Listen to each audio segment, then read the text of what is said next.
Good morning, friends. Happy Friday. I hope you all survived Thanksgiving and that your leftover turkey dinner is pulling double duty as the breakfast of champions today.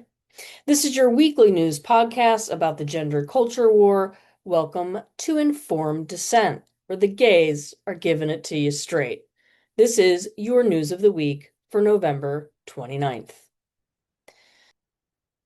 The Dagny Nex Benedict case is resurfacing again. And to understand why it matters, you have to remember how big this story was in 2024. At the time, national news outlets framed Nex's death as the result of anti-trans bullying and a violent hate attack. Activists, celebrities, and even President Biden issued statements tying the death directly to transphobia. But the facts never matched the narrative. Next had been in a school fight the day before, was treated for minor injuries, and discharged. The medical examiner later ruled the death a suicide from an overdose, not from the altercation. Police interviews and hospital records show the online narrative was completely incomplete from the start. And now the part that never made it into the national conversation at all is finally in the spotlight. News reporting shows that Nex's father, James Everett Hughes, was convicted of repeatedly sexually abusing Nex at the age of 9. He, Nex's father, now identifies as a woman, uses a new name, and is listed as a female sex offender in federal and California databases. He had been released from prison only weeks before Nex's tragic death. This context, the trauma, the instability, the abuse, was almost completely ignored as the bullying narrative went viral. The real tragedy is far deeper and more complicated than the symbolic culture war story the country was told. Study of the week, what Ben Ryan found. There was a new paper in the Journal of Pediatrics that claims that cross-sex hormones are linked to medium-sized drop in suicidality among gender dysphoric youth. But as reporter Ben Ryan shows, the study is far weaker than activists are claiming. In his piece, Ben Ryan shows that the data that comes from Children's Mercy Hospital in Kansas City, Missouri, which until recently ran one of the busiest youth gender clinics in the region, patient flow dropped sharply after the clinic was forced to halt transition services for minors, first when Missouri passed its ban, and then again when Kansas followed with its own restrictions. The authors themselves noted that these laws limited what might have been a regular sample size. Researchers reviewed chart data from 432 young people with no comparison group, no randomization, and no ability to determine whether hormones caused anything. Here's what the data actually shows. Nearly 1 in 5 youth improved. Nearly 5% got worse, and 3/4 of the entire group reported no suicidality at baseline or at follow-up. Despite this, activist Erin Reed immediately proclaimed the study groundbreaking and said it shows hormones, quote unquote, saves lives. None of those claims appear anywhere in the paper. Even the authors acknowledge the evidence base for pediatric gender medicine is limited, low quality, and plagued by weak study designs. And international evidence aligns with that. Finland's national health analysis found no independent link between cross-sex hormones and reduced suicidal deaths among gender-distressed youth. Bottom line, the study is just another low-quality data point, not the definitive proof that advocates keep promising exists.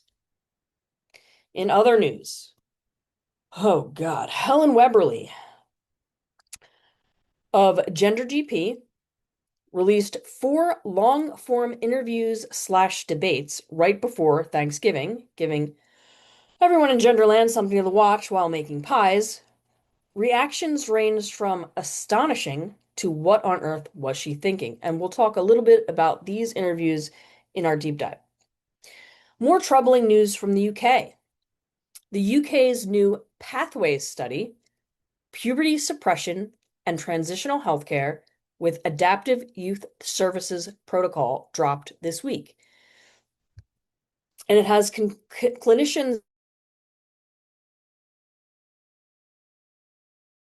whistleblowers, shuttered services, many are stunned to see a protocol this broad and permissive even being contemplated. That's it for your news roundup of the week for November 29th. The cats have eaten themselves into a food coma, so I guess it's up to us to stay awake. Up next, Jamie Reed and Corey Cohn will join me for our weekly deep dive, followed by an interview with New Hampshire State Representative Jonah Wheeler. Let's get to the show. Hi, everyone. Welcome to this low-key, quiet day after Thanksgiving weekend informed dissent. Today, we wanted to slowly meander through a couple of this week's topics, primarily the HHS report, how we're all now really good friends with Helen Webberley, and the puberty blocker trial in the UK. I thought we could touch base on those three topics and see what everybody's thinking, or if you're having a lot of feelings around Helen's coming to America. But those were the items I wanted to touch base on today. Corey, did you watch any of her debates, Helen Webberley? I watched about 2 minutes and was like, I just can't.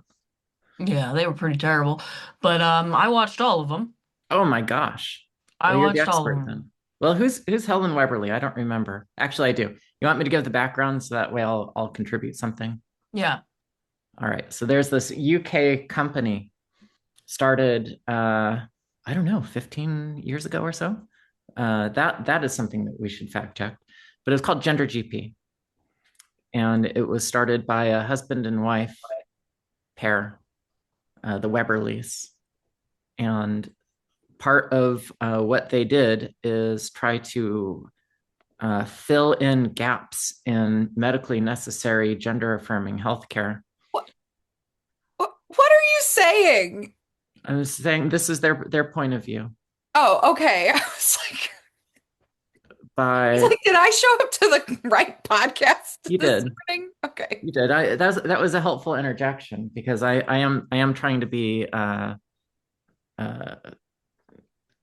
courteous or graceful by trying to explain in a their best light what they were trying to do. Well, what is a GP? General practitioner, isn't it? In Yeah. the UK? Yeah. So a medical it would be like your regular doctor. Yeah. But not an endocrinologist, not an endocrinologist. No. Correct. No.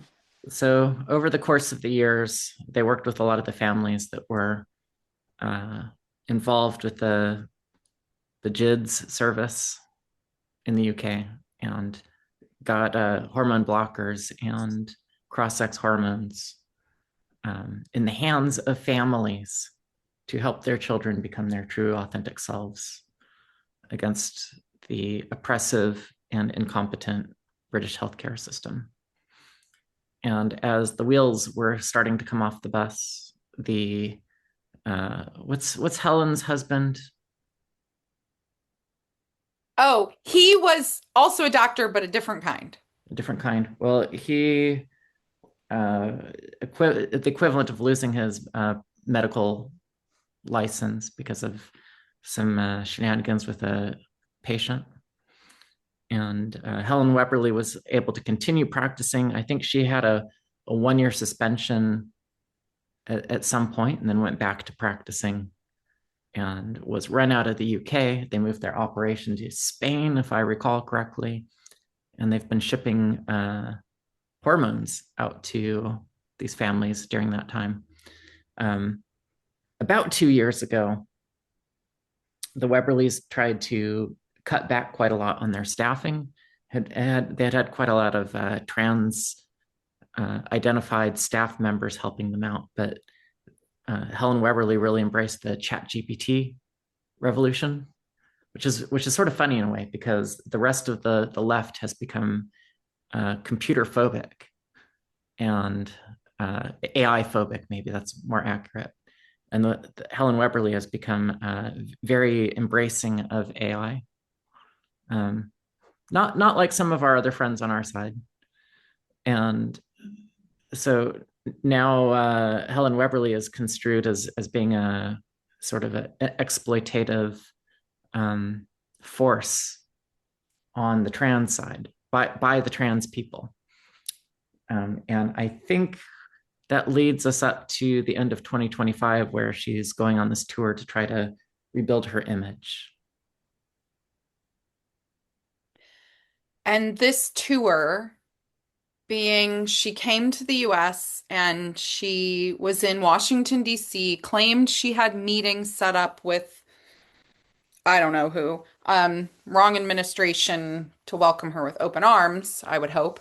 Um, but she did 4 interviews that Laura and I've also watched. So she was on with Helen Joyce, Julie Bindel, Andrew Gold, and Robbie Starbuck. Andrew Gold and Robbie Starbuck was just one-on-one, her v them.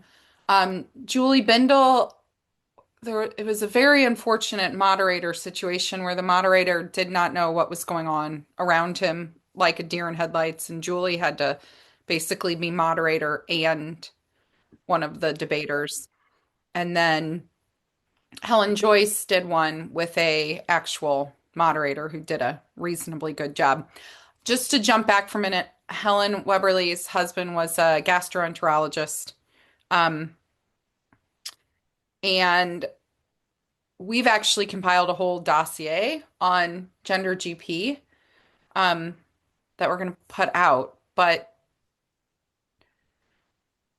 do you think she was doing this to make her image better or to just get publicity? The speaking tour she's recently on? The debatey, yeah.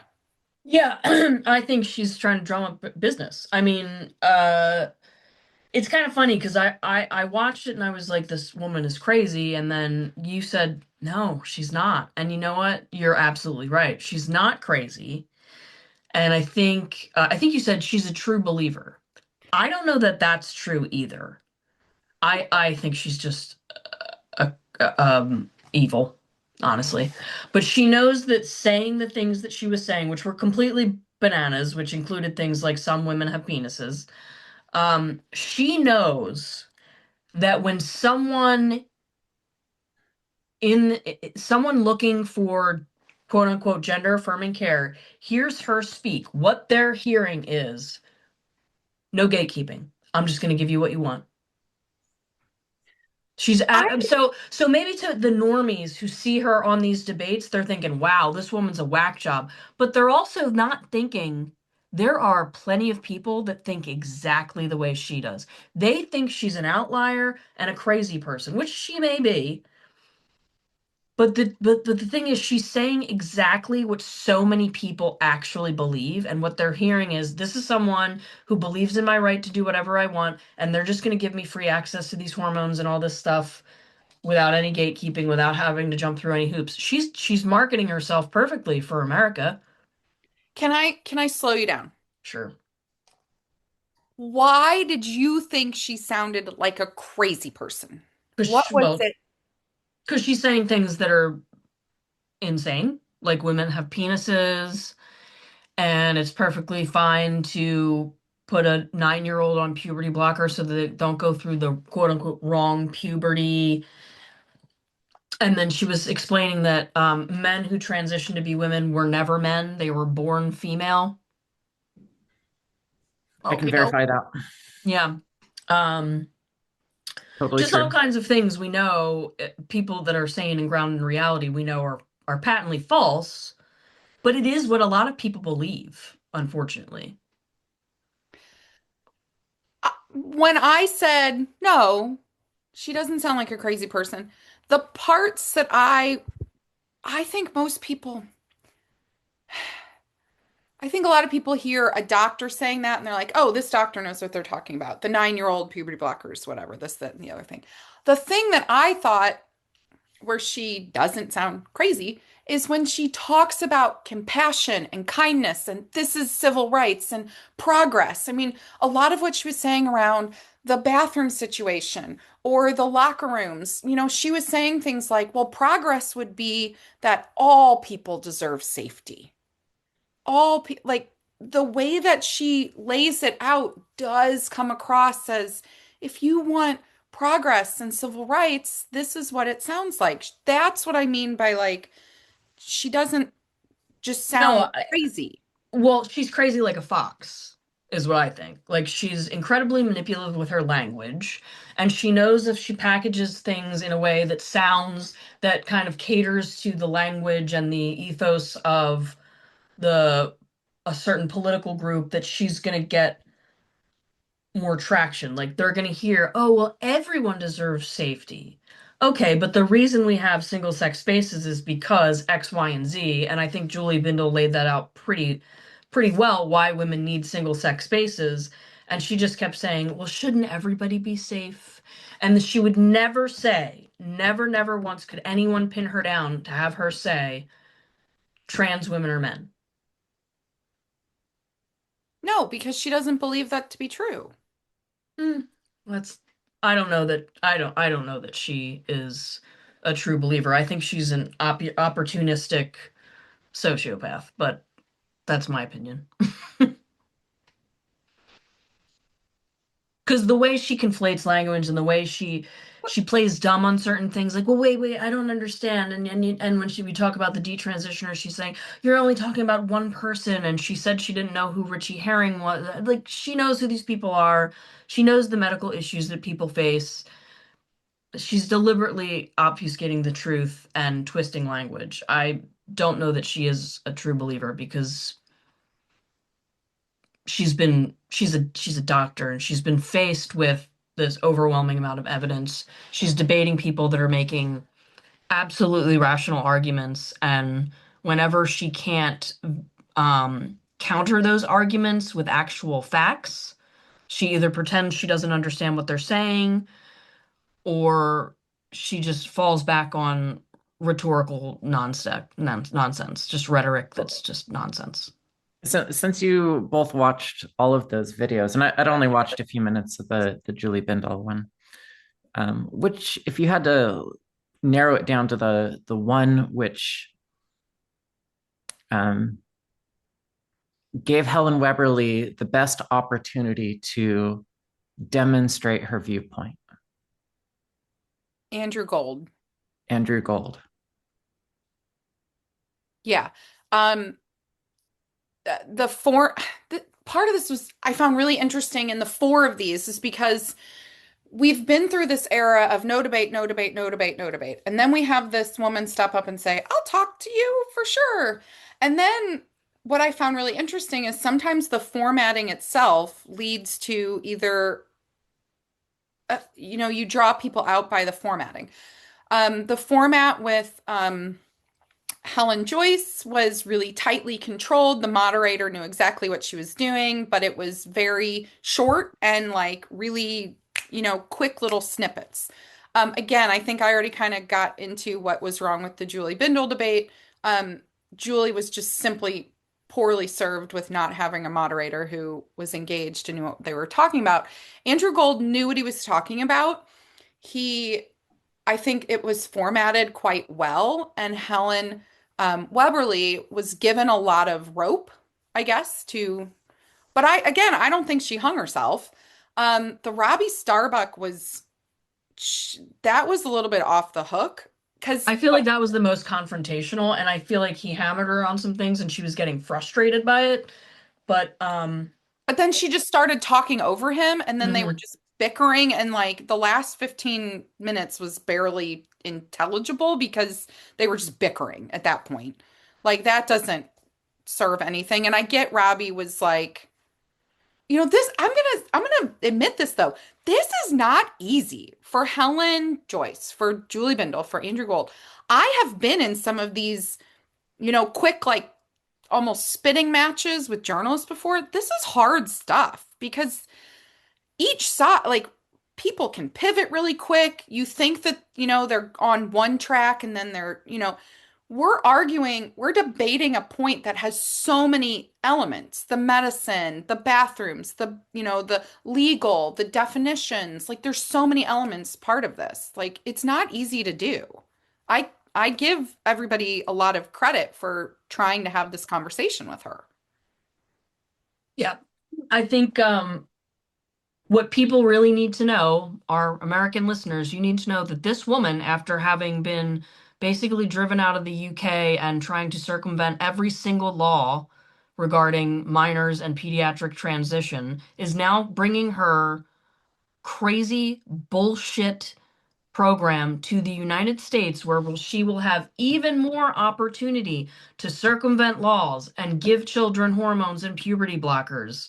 Because now she has 50 different states to choose from. If she gets kicked out of one, she can go to another.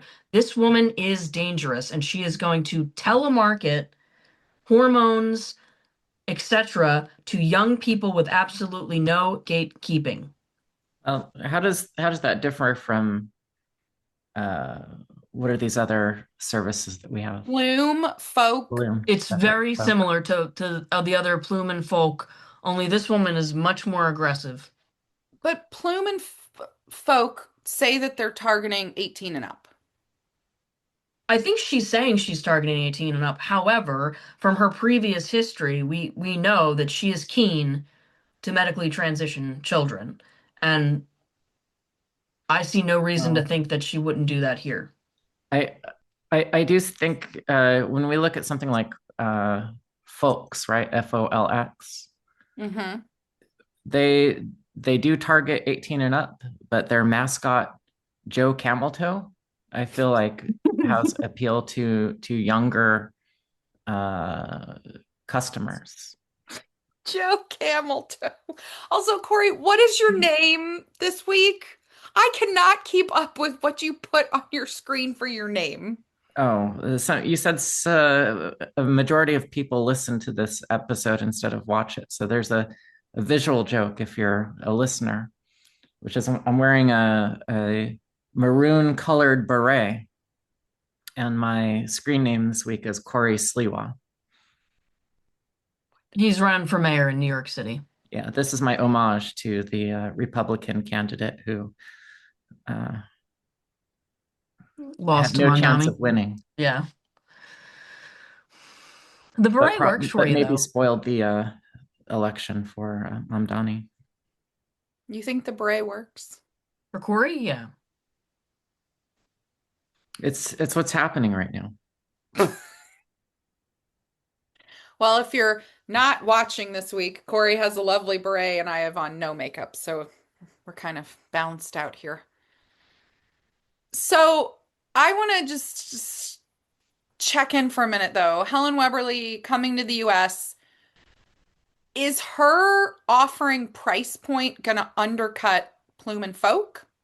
Impossible.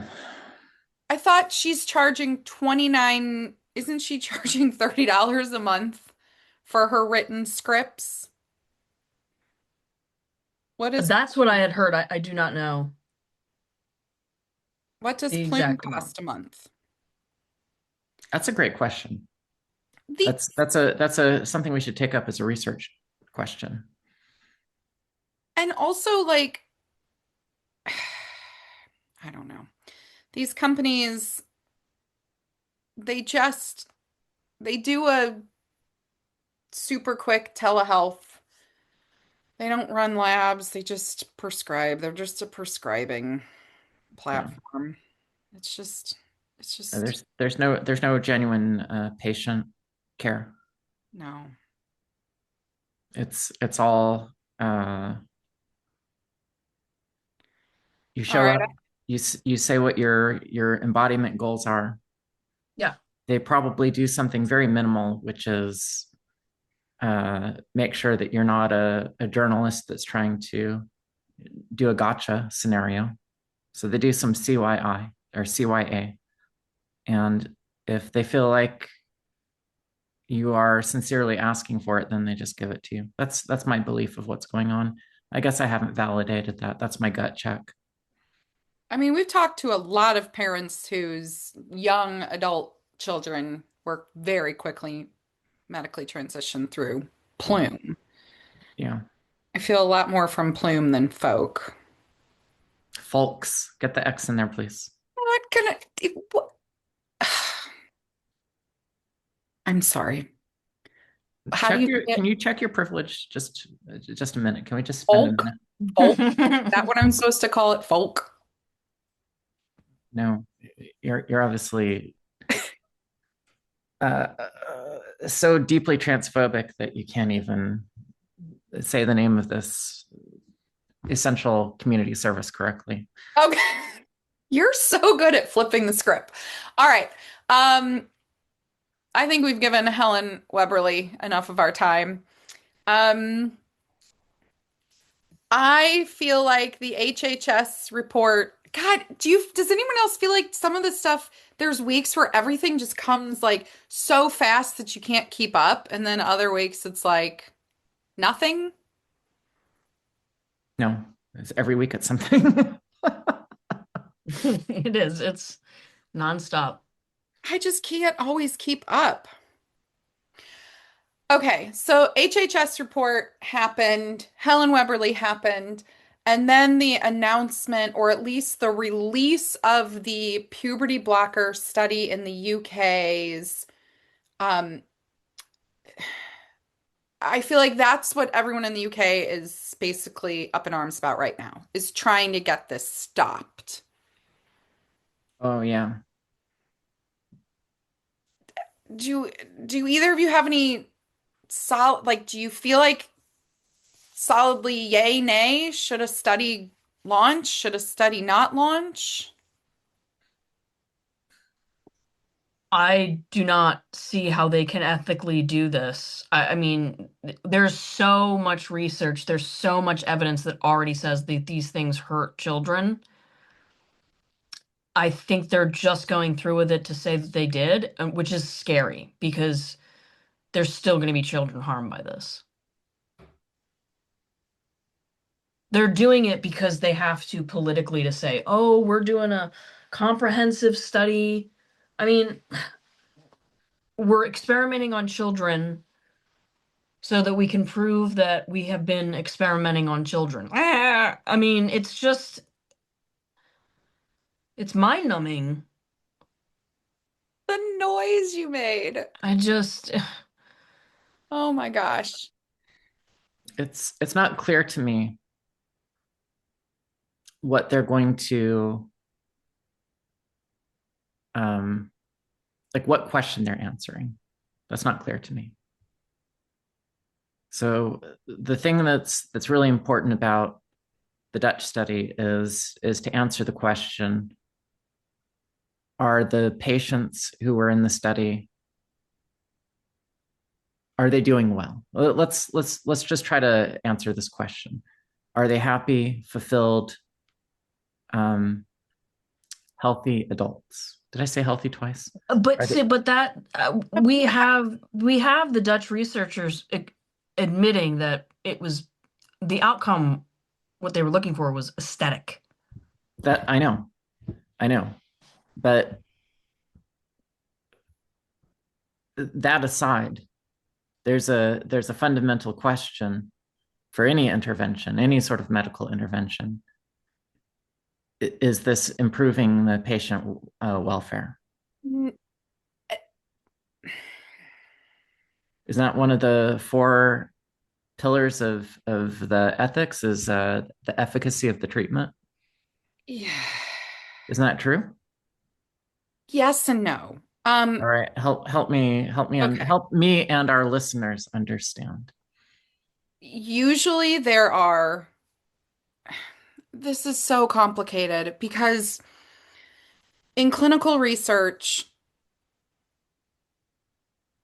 in drug development, let's just say this, in drug development, the clinical phases will start with phase one, which is a safety test, essentially. So, okay, assuming,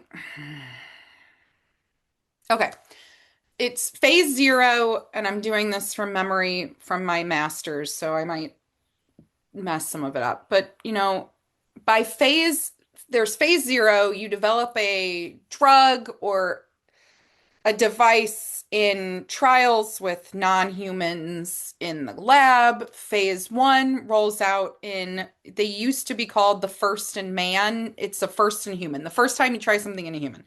Mm. That's when you're designing the test for safety, side effects, the best dose. Safety would have been like if the Dutch were going to have run that study correctly, the first questions are about safety. Is this drug safe to give to the human body? What dose should it be in? All of this just got kind of turned on its head. They didn't really do that. They crossed over a drug that was already approved in those steps, but approved for something else. But normally your phase 1 is normally the tiniest group, 20 to maybe 100 human beings. Is this safe? If we give this to you, Right. is it safe? Is it going to poison you? Is it going to damage your liver? Is it going to cause some other thing that makes it not safe? Then you move on to phase 2. You start checking for tolerability. You start raising doses. You're looking for efficacy. Um, is it biologically active in the body? You design these trials in different ways. So you're looking for efficacy versus effective. Um, I think the problem is that we still don't know what they are. What is your clinical question? What are you treating? What are you treating? Yeah. And how are we measuring? I mean, if the goal is to find efficacy of puberty blockers, well, they do effectively block puberty, right? They sure do that. So what is the question? Does it, like, if you're saying, does it have their mental health include, then I'm asking, well, who's telling you the results? Are you getting self-reported I'm happier now from children? Or are you measuring their labs? Are you somehow measuring their cognitive development or lack thereof? Like, this whole thing is just another joke. I don't, but this could have been devised. I am not opposed to the concept of clinical trials. Like, and I'm not like I'm seeing tweets like, oh, we never test dangerous things on children. That's absolutely not true. We test dangerous things on children all the time. We test dangerous drugs on children. We But test, those children have something wrong with them. These children have nothing wrong with them physically. okay, to Nothing. play devil's advocate. They believe that is there a mental health condition that they're treating? They believe there is. They believe that there's a mental health condition that they're treating. We test drugs. How do you think Prozac, Seroquel, all these things came to market? We test these drugs on humans. It happens all the time. So like I am not just saying, "Oh, I'm in opposition because you shouldn't trust test drugs on children." That's not that we can do that. We can do that all the time. What I have a what I have a problem with is I need you to clinically define your group first.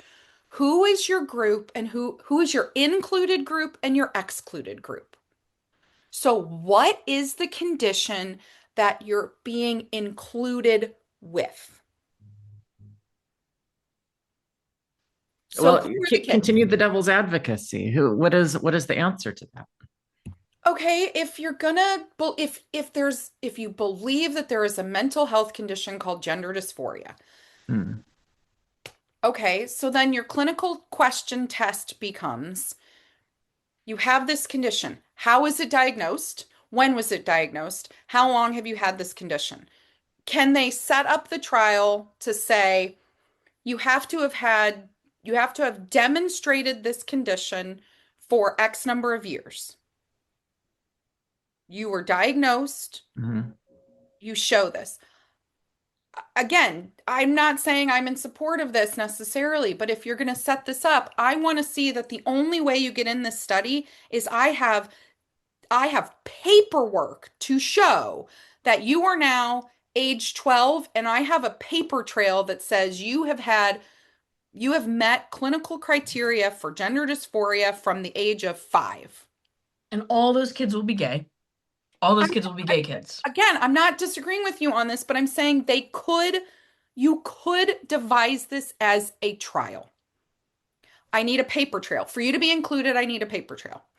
For you to be included, I need what other elements? I need to make sure you don't have any sort of intersex condition, whatever. You could include as the exclusion, you could make sure that the exclusion criteria is you could never say you're same-sex attracted or homosexual. Well, they won't do that. Okay. But I'm like, you can devise trials. Um, but a phase, What you could do is say that the natural observation of homosexuality in the population is 10%. So only 10% of the trial members can. that's an interesting concept, yes. But if this were truly a phase 3, so phase 1, phase 2, we're making sure, we know what dose, we make sure it's safe in the body, it's not going to poison you, it's not going to kill you, et cetera, et cetera. Phase 3 is when you open up the numbers. 300 is normally your start, upwards of maybe, it depends on what the condition is. Like if it's a super rare medical condition and you can't get 3,000 participants, you want to hit around 300. And then that is when you should be setting up a randomized, controlled, multi-center trial. And you want to define so that's when you want to randomize, but you also want to be very clear you're testing X against Y. So in this case, it would be X would be the intervention of a puberty blocker versus Y, the intervention of therapeutic resources only with no puberty blocker. You would have to set it up head to head to challenge what your intervention is. If your intervention is the puberty blocker, you need to set it up versus Y. And I think to do that correctly, you would probably have to make sure X doesn't have the therapeutic arm, the therapy arm, the talk therapy arm. And then you Okay. compare your outcomes. You just could we? What about should we? That's the thing. No, we should not be experimenting on children like this. Lauren, I'm going to challenge you. Okay. What would have to be true to change your mind? What is different between how you see things right now and like what fact could change that would cause you to change your mind?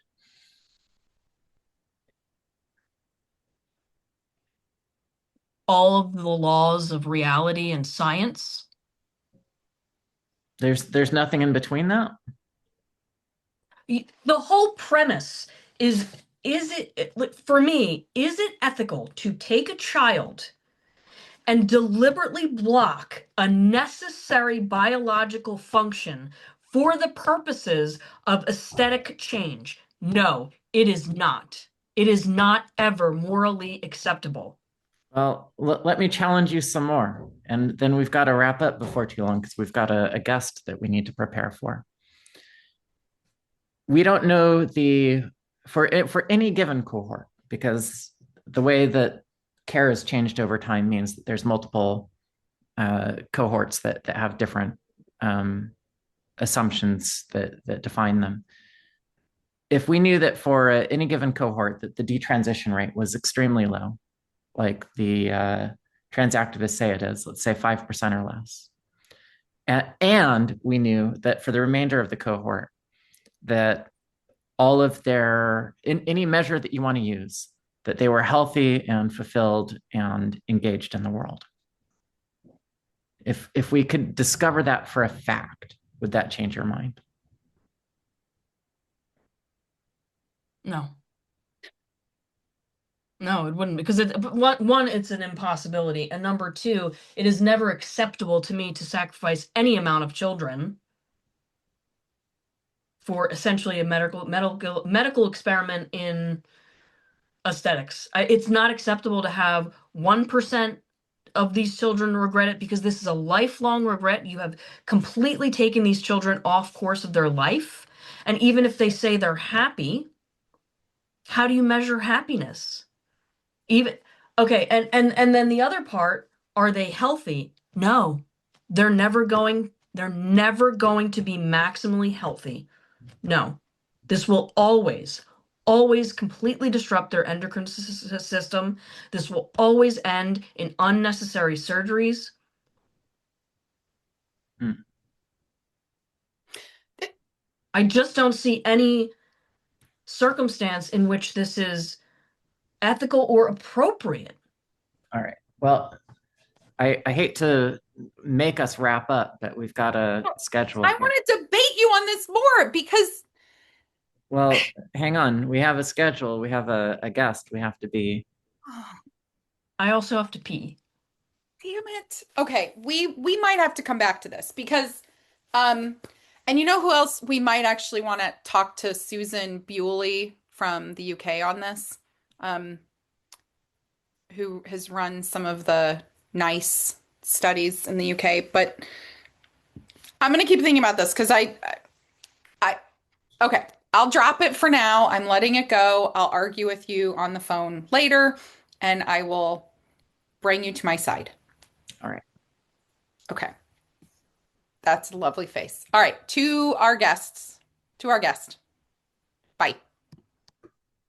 Today on Informed Dissent, we're going to talk to one of the most unexpected figures in American politics right now, and someone whose story says a lot about where the country actually is beneath all of the noise. Representative Jonah Orion Wheeler serves Hillsborough County's 33rd District in New Hampshire's State House. He was elected at just 19 years old and is now in his second term. And because New Hampshire literally pays its lawmakers almost nothing, Jonah keeps his life afloat with working class side jobs, surveying septic systems, picking up trash, driving people around, and doing campaign work. He has one foot inside the State House and one foot inside the real world. If you've watched any of his early interviews, you will see a young, clearly liberal Democrat, earnest, idealistic, and fiercely committed to his community. But over the last 2 years, something shifted. We saw him break with his party on gender medicine votes, stand up publicly for women on the House floor, and hold his ground in some of the most intense public moments we've seen for politicians this year. And today we're going to talk about all of that, including the now almost infamous New Hampshire Town Hall, the one that was supposed to be live streamed, but instead was hacked with graphic, disturbing porn, forcing that event into near chaos. That became, by the way, my first live stream on X. So from his vote trajectory in 2024 and 2025 to a Martin Luther King Day speech that everyone should watch, to that wild town hall, to what changed for him over these few years, we're so pleased to be able to bring you today Representative Jonah Wheeler. Welcome back to Informed Dissent. This is our second segment today, and we have an amazing guest with us, Mr. Jonah Wheeler, an elected representative from New Hampshire. And Jonah, I believe you and I met for the first time with Corey Cohn in a kind of a staging room off of a New Hampshire hearing space. And somehow, after meeting you about 5 minutes in, Corey and I were right into, Corey challenged me to lift him. And I don't remember it happening quite that way. How did it go down? So our friend Simon was there, and Simon wanted to show off, I think, his the differences of the sexes by, Yeah, that's what it was. okay, so we're in this back room and I'm challenged to lift Corey, which could I lift you? I don't even Oh remember. yeah, easily. You are profoundly strong. Okay, and then you lifted me though. Yeah, easily. Yeah. Because you're also svelte. No, not that much, but Mm. you got a good foot on me. Yeah. Anyway, that's when we first met Jonah.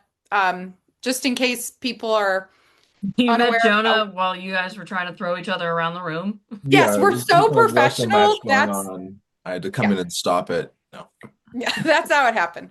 Okay, so Jonah, one of the things I want to talk a little bit about is I have two high school boys, Mhm. and I see you as a role model to a lot of high school kids these days. So, can you talk a little bit about how old you were when you first got elected into office and maybe some of your high school experience leading up to that moment? Well, I was 19 when I first got elected to the state house. I ran for office because I had been participating in politics for several years prior to that as an organizer, as a community activist, as somebody that went around the state all across up and down to different events that were happening in 2018, 2019, 2020, 21, and so on. I mean, it really started with the Bernie Sanders campaign in 2015 when I was, however old I was, a seventh grader running around with my mother and, ultimately myself, just believing in what I did around a government that works for the people. And that instilled in me a sense that the politics that I believed in as a child, the politics that I was raised under, can truly happen on a national level if there are people who are willing to do it. Bernie Sanders, regardless of how I feel about him now, or regardless how, whatever is going on in politics today, had the courage to run against the Hillary Clinton machine. And, that was after begging Elizabeth Warren to run. She wouldn't. And so he stepped in at 3% in the polls and ended up almost taking the Democratic nomination from a woman who was essentially the queen of American politics, if not the Democratic Party.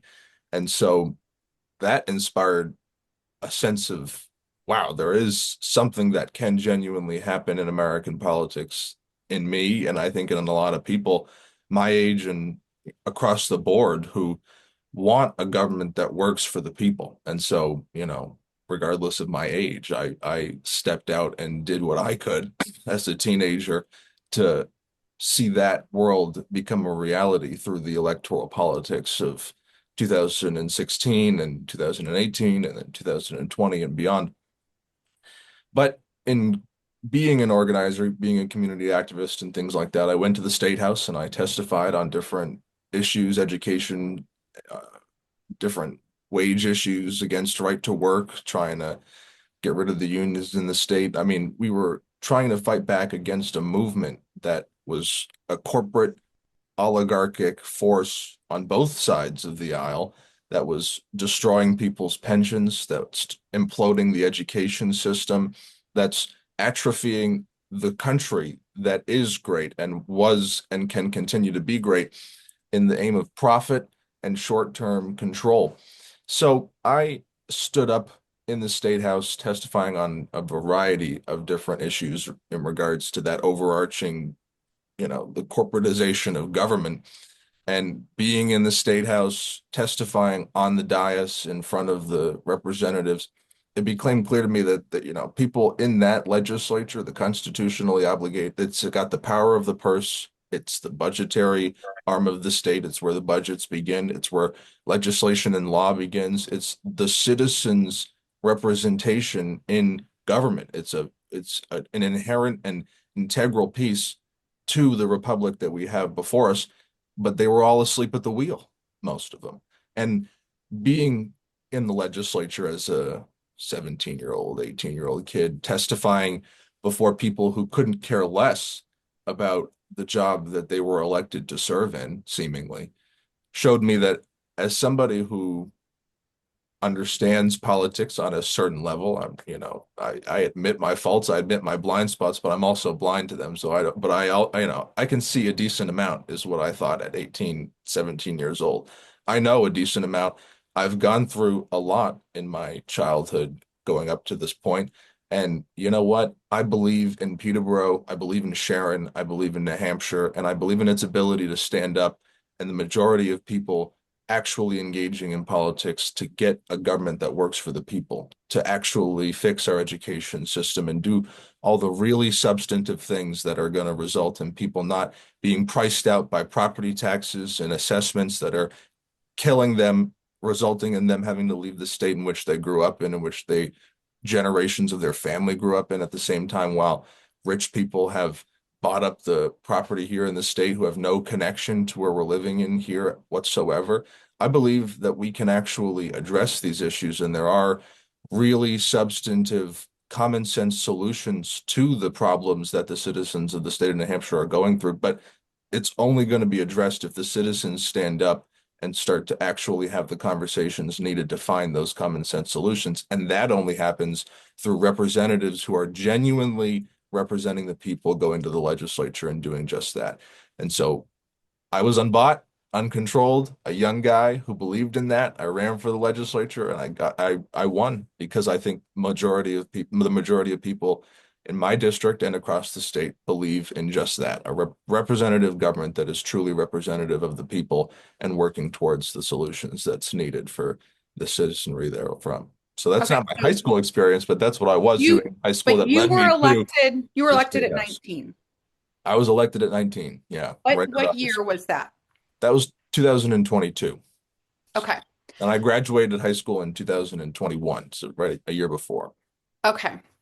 So I don't know how to phrase this in the best way, but I see a lot of young people now unable to figure out how to get a driver's license, how to get their first job bagging groceries. They seem like they struggle with filling out a basic form or understanding how to answer a phone that's ringing. And you're here saying I was elected to public office at 19. How did you, like, the steps leading up to that? Like, did you have to register your intent, set up a bank account? Like, it seems like there were a number of these adulting tasks that you had to manage to get through leading up to that. And to me, that's so challenging for some of us as parents who seem like we're struggling with our young adults doing some of these basic adulting tasks. Did you feel like some of your peers were in that camp? Like, did this just come naturally to you? I had a very maturing childhood. I had to mature maybe a little faster than some of my peers just by virtue of what we were going through as a family with my single mother who did do everything she could to keep a roof over our heads and our stomachs full each day. But that's tough when you're a young mother and you've got two kids and there's a lot of she was going through a lot too. So we I matured, I think, a little quicker than most of my peers. Maybe my mom wouldn't say that, that I did, but I think that maybe I have. And, I don't know. I don't know the answer to that. I think that I certainly see what you're talking about. I see in my peers the just air of depression and sadness and isolation amongst so many, the social media generation that has destroyed people's ability to have a conversation with one another, to look each other in the eye. I mean, yeah, I see the memes about I can't even go to the grocery store and talk to the store clerk. I use the self-checkout because I want to make sure that I don't have to interact with anybody because it's a little scary to interact with people. uh, I don't know what exactly is causing that. Is it a generation on SSRIs? Is it a generation that has just completely no idea how to handle a world that is shifting so rapidly every month? I mean, the world isn't a crazy, crazy place. It's a wackadoodle world. And so I don't, entirely blame my peers for being in the state that they are in, but I do hope that they look at people like myself and the many others who are in my generation who are out there working as hard as they can for a real world. I mean, whatever they're doing, being creative in their human spirit and actually building something real. I think that, you know, that mindset, the human spirit will prevail in the end. But yes, there is a serious problem in my generation when it comes to people actually, I hate the word adulting, but being an adult, being an adult and growing out of childhood. And I think there are, not just in my generation, but there is, especially in this society, an attachment, an infantilization that people have with life, and they don't want to grow up because, for whatever reason. And that is a serious problem, people holding on to the nostalgia of childhood and not being able to let go and move forward. Me personally, yeah, I mean, there was a ton of, I had to build a campaign account. I had to register that campaign account with the Secretary of State's office. I had to sign up at my town clerk to run for office. But I had been on the board of a nonprofit prior to that. I had been working in a nonprofit for a long time. So and I've always been pretty good with, documents and paperwork and things like that. I was not very good with high school, homework and things like that. But I always was good at actually getting things done that I have an interest in actually doing.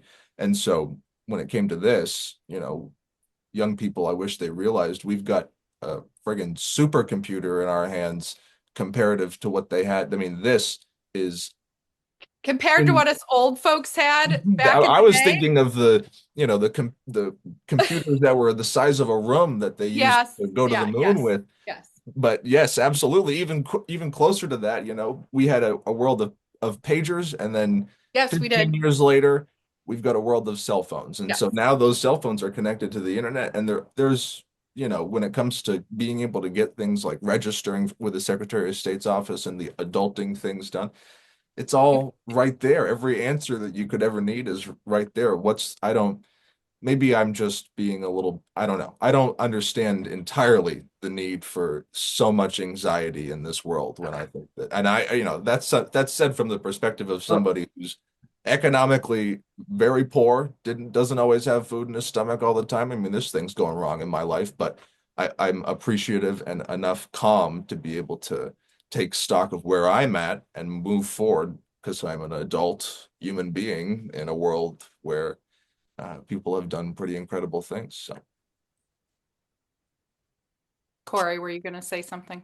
well, it strikes me that uh, this started after the 9/11 attacks, but it seems like it's gotten especially worse through the pandemic.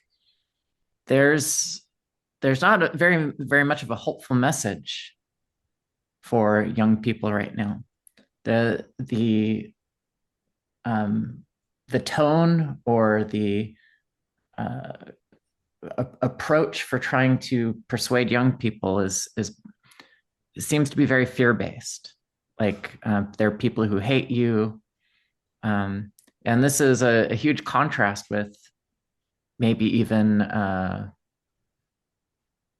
2008 when Barack Obama was running for president. There's a very strong message of hope and change and what we could achieve by working together. And now from 2016, 2020, and 2024, it's all very much fear of the other, being afraid of things. And this is something I can see because I've got I don't know if I'm twice your age like Lauren is, but somewhere around there. It's just changed so much, and it's not surprising at all to me that people of your generation don't feel like there's a place for them. A place for them in politics or a place for them just in the world? In society. Like Jonah, you'd mentioned in New Hampshire that even achieving becoming a homeowner or owning property is slipping out of people's hands. So how do we try to get younger generations involved in such a way that they feel like they can um, make positive change instead of trying to react to negative things? It's a great point because it is. I mean, the way I see it, we've got very strong economic, social, and political forces, but they're very few in number. And those very strong, but very few in number individuals who have a great amount of power want to build a world now that they have the technology and the ability to do it, where there isn't ownership, where there isn't that sense of agency that existed, especially in this country over the course of the last century. And I believe that up against those impossible challenges, such as overcoming the corporatization of the United States of America and its republic, or saving humanity from absolute obliteration in the form of a complete digital, not world government, but digitalization of all governments such that it would be connected in a way that there would be some centralized AI database. Sounds conspiracy, but listen to Larry Ellison, the CEO of Oracle, who has an extraordinary amount of power and is working with Tony Blair and people like the Prime Minister of Algeria, Rama, to get things done. So Yeah, this is happening right now in our yes, world. Skynet is coming or is Yeah. already turned on. Right, exactly. And I think it's people are, the mainstream is now being able to see that this is something that is absolutely possible up against those impossible obstacles, that impossible hill to climb.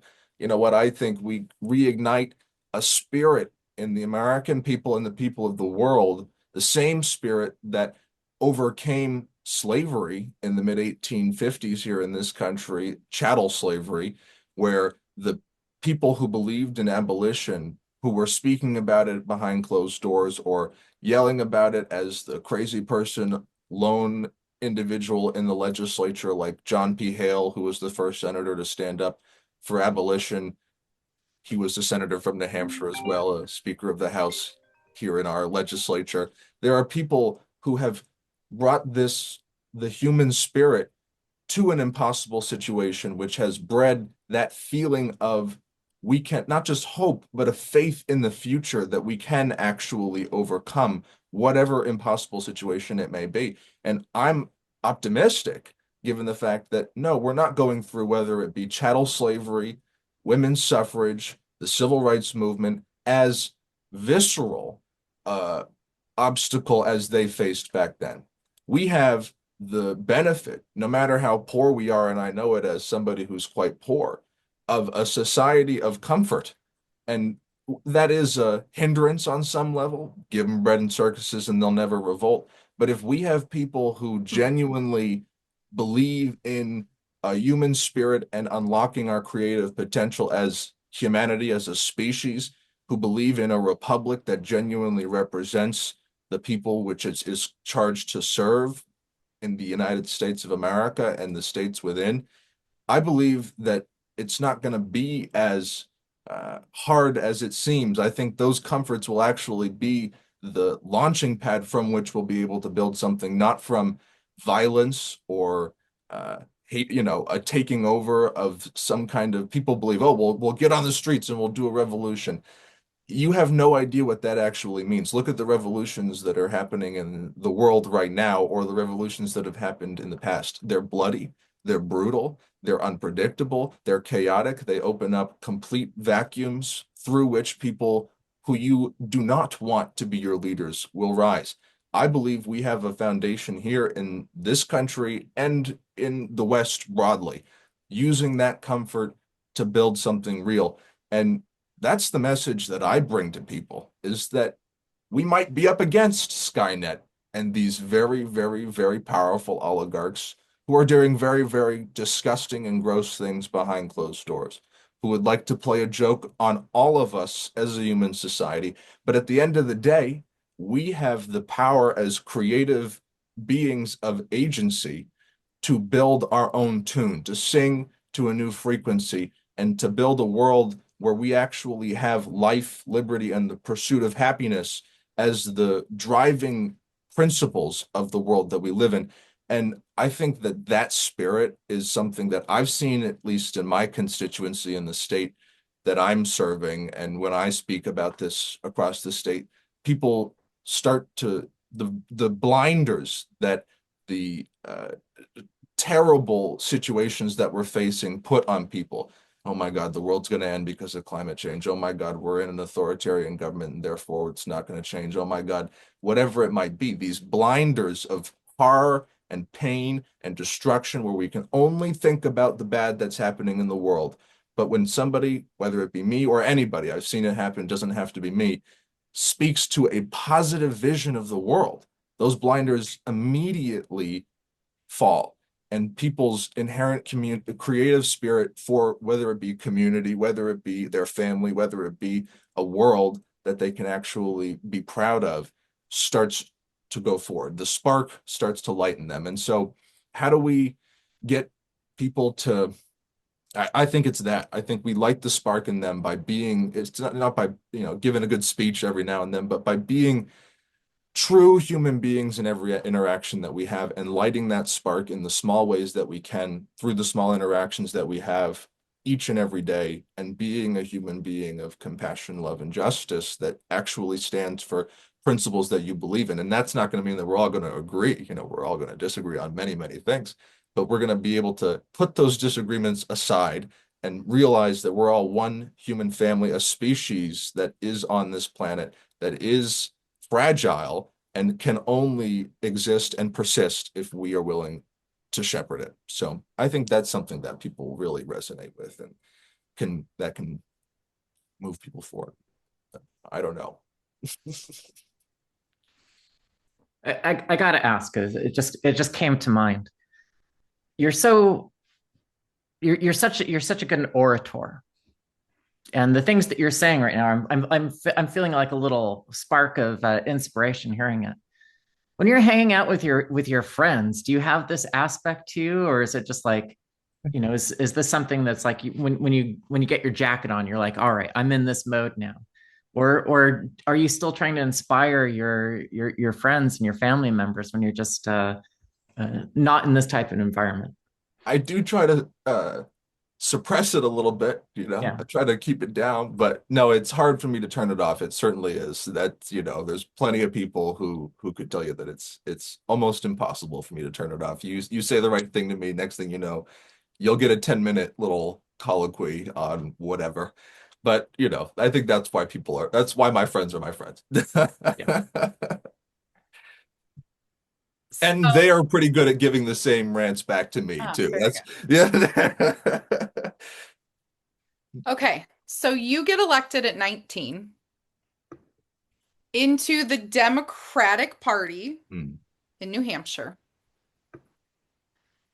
When did the world of gender or pediatric gender medicine or women, when did any of this first come into your radar?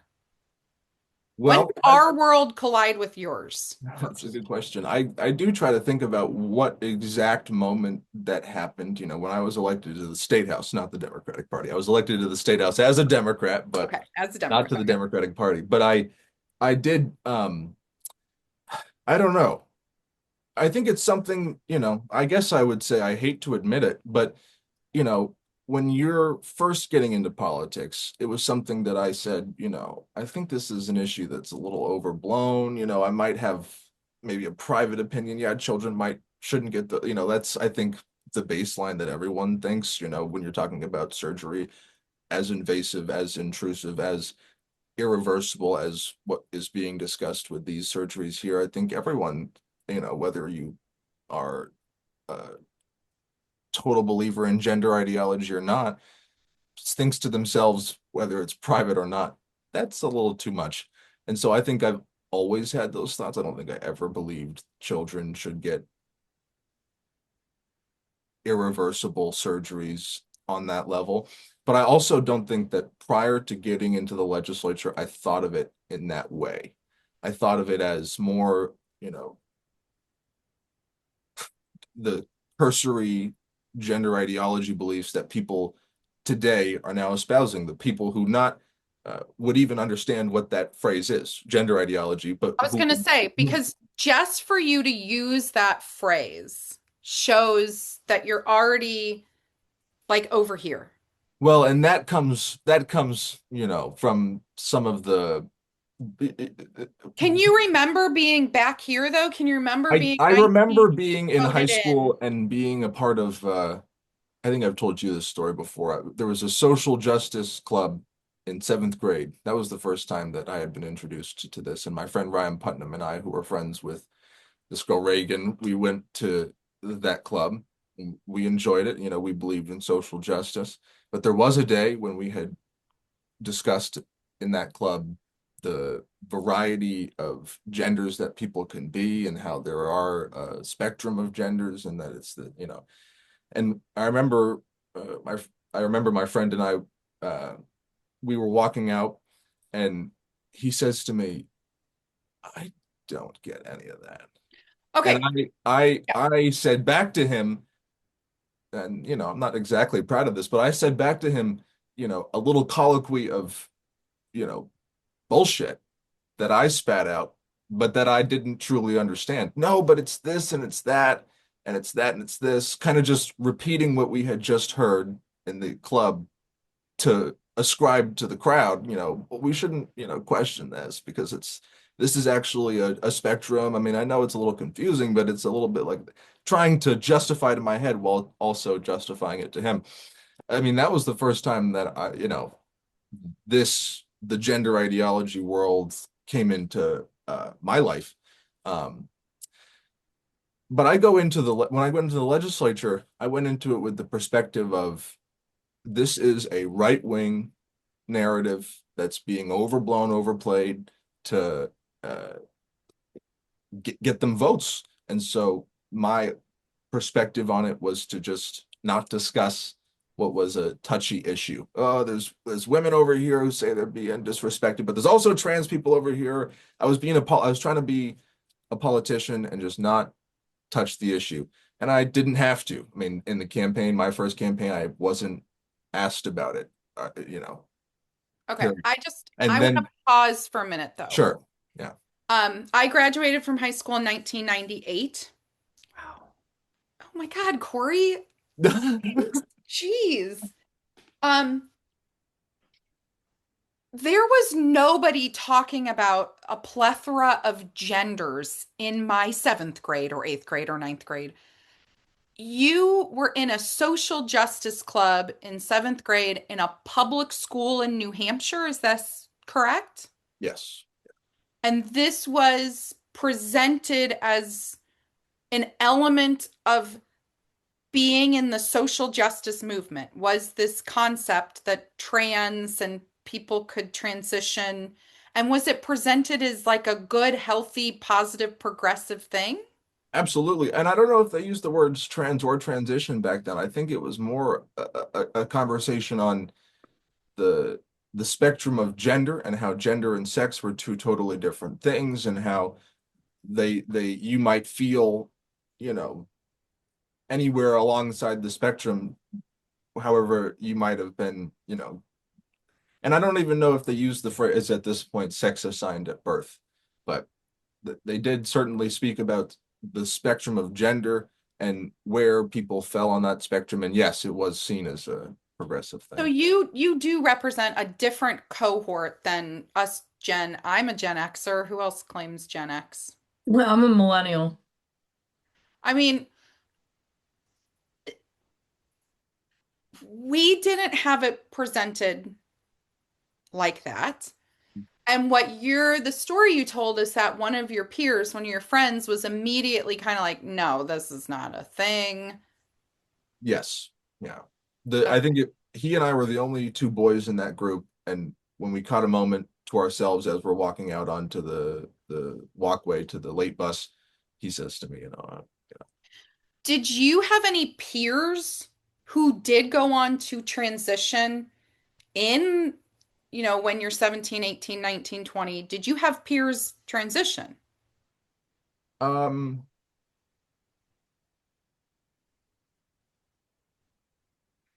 uh, as far yes, but I think there was only one after high school. There was one after high school. Okay. But yes, in the school in general, I mean, I guess I'm only thinking in my grade, and I could be wrong there. I know there were people who um, identified as a different gender. I guess I'm defining transitioned as uh the gotten the surgery or something along down those lines. I know so from the definition of were there people who said that they were a different gender than the one that they were? Absolutely. There were plenty of people like that. Were there people who transitioned? There was an individual in the grade above me who had transitioned fairly early on. That was I guess that was probably truly the first interaction that I had with gender ideology, or I guess, this whole situation was when the school, my older friend had gotten a letter from the school saying there is going to be somebody going into your grade who has transitioned. This is, don't bully them, is essentially what the letter was saying. And that, I think that,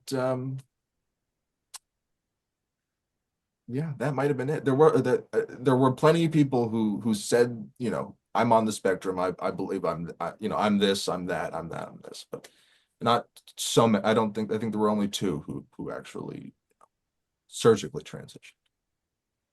Do you feel like it was presented as normative in your high school years? Um, I don't think it was discussed very much in my high school years. I think people were very I mean, we live in a very accepting part of New Hampshire, and so people were very open to people of differences. And when the school sent out a letter like that, or when somebody starts to dress differently and says that I'm now a man or I'm now a woman, people were pretty accommodating of that.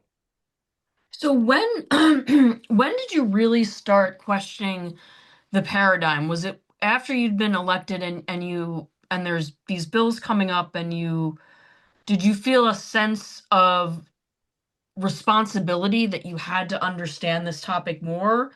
And then is that what kind of opened you to the door to you to questioning some of it?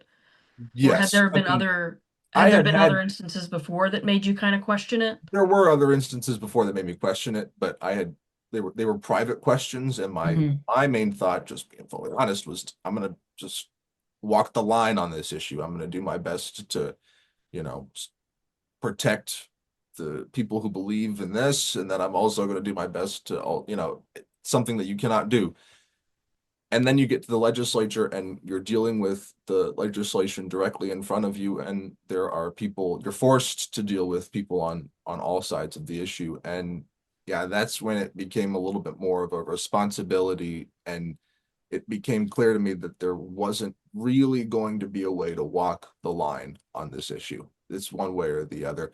And it's really at the end of the day when I started questioning and finding people such as yourself, Jamie, and testimony that you had given across the country, and people, the detransitioners and others who had been speaking about this, seeing I started to go into different communities and look at sort of, what's being said here and on both sides. And it became clear to me, this movement, this effort and what was really the gripe for me was telling people that they're born in the wrong body. That's overarching what made me start to question this, because that's a really, I guess I'll just be honest at this, risk of angering people even more here in town. You don't believe that no, I believe that you're being lied to and told that you were born in the wrong body, when in fact your body is yours and perfect as it was made, and you should do everything you can to love yourself as you are instead of trying to medicalize yourself into something that you're not. And I think a movement which tells people to do that is just beyond the pale. And so when it came to the legislation in 2024, HB 619 on the bottom surgery for children, which was moderated pretty in terms of the legislation that had been coming across the country, this banned one particular surgery and didn't ban puberty blockers. It was a pretty narrow piece of legislation, and the text was written, with enforcement. It was well written. It was applicable, and um, when you read it, there was I read it thinking to myself, how am I going to vote against this? And I But that be okay, but how this is where I really want to understand, like dig this in. You're in you're a Democrat. Did any other Democrat vote the way you did on that bill? Well, 11 others did because I gave a speech on the floor which spoke to my position. But immediately, all 11, including myself, were blasted by all the nonprofits here in the state, all the party Was activists. there an official party position on that bill that you were told you should vote in this way? Well, there are caucus positions on every bill that hits the floor. So the leadership of the Democratic caucus put forward a position to vote against that bill, and For I what spoke. reason? Did they Well, explain their reason? yes, their reasoning is that they believed the legislation played into a narrative that was attacking transgender people across the country, and that it put people at risk of suicide. Their argument wasn't necessarily against the merits of the bill, including the representatives who the day before we were in a 2-day marathon session. The bill was slated for that first day. People found out that I was going to give a speech on that first day. And from that, the rest of the day was not spent in the chamber for me, but in the anteroom of the House chamber, where representatives on the other side of this issue were coming to me and telling me why my speech was wrong and why I shouldn't give the speech and why my position was wrong. And their position on the bill wasn't against a ban on the surgery or the fact that children shouldn't get surgery, because they knew they couldn't argue the merits for that, but because they believed this legislation played into an overarching attack on transgender people from the Republican right wing, and that participating in the passage of legislation like this the only thing that it would do is help the Republican right wing. That So wasn't. it's entirely tribal, you're saying. It had Well, nothing to do exactly. with merit. It had everything to do with the tribe. Exactly. And they used appeals to emotion. How could you do this to me? I'm your friend. How could you do this to me? We've been friends. How could you do this to me? I thought I knew you, trying to psychologically appeal to emotion I mean, from a genuine place. I'm not saying they were, calculated in their effort to do this, but that is what their arguments were, is trying to get me to change my position based off of an appeal to emotion, which Did, in the legislature just doesn't work. did you? I can only imagine. So that would have, like, I didn't know you at that time. Our organization hadn't been in New Hampshire at all. I feel like that would have been a really lonely position. Did you have any support or Um, well, after I gave the speech, there was millions of people across the country who commented or reached out, and so yeah, you were in, I feel like was there an article in Newsweek after that something talked like about it? that. That Yeah. that speech, I mean, I had to shut my phone off, and I'm still not great at when things like that happen online. I do my best to read through them, but I'm also good at, you shouldn't read negative comments and you shouldn't read positive comments. I've got a big enough head already, you know what I mean? So I try my best not to like get into that. But But but I want to understand this. Going into that speech, yes, it was what long. had grounded you in that? Did you know, did you feel like you knew the science? Did you know what was that grounding? Well, um, I guess, someone will take this clip and say, look, there he is. He's a dummy. I did not I mean, I'm not a scientist. I didn't have a full understanding of the science. My grounding in that issue was that it There is one.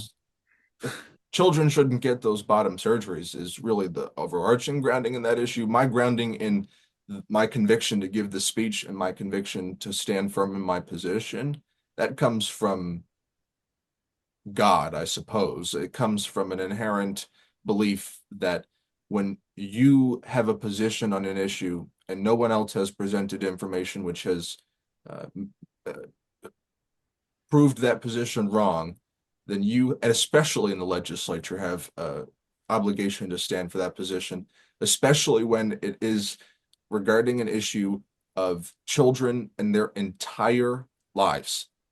And to me, I was yearning with the people who were doing my best to get them to understand I have no problem with people who are gender non-conforming. You're a man who wears a dress, you're a woman who's dressed in a little bit more masculine. I mean, more power to you. As long as you look good is what I say. I don't care what you wear.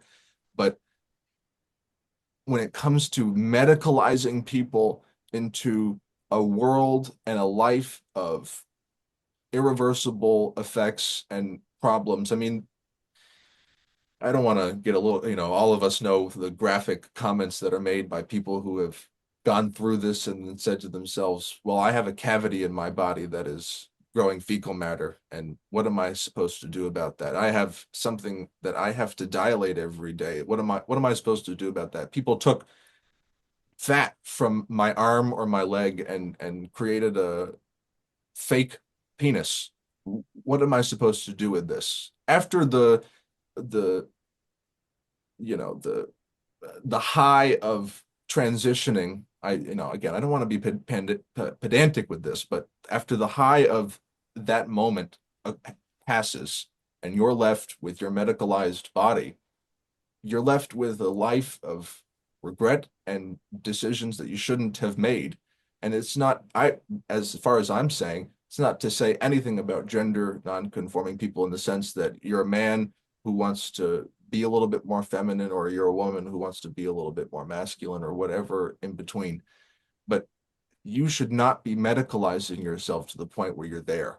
And my conviction came from that. I mean, it's beyond, if it was just me saying this, I guess maybe I would have thought, okay, maybe you're wrong.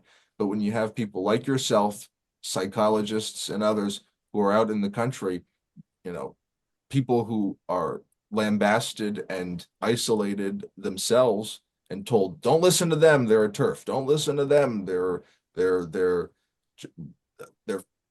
lying. They're just doing this for the benefit of the right wing.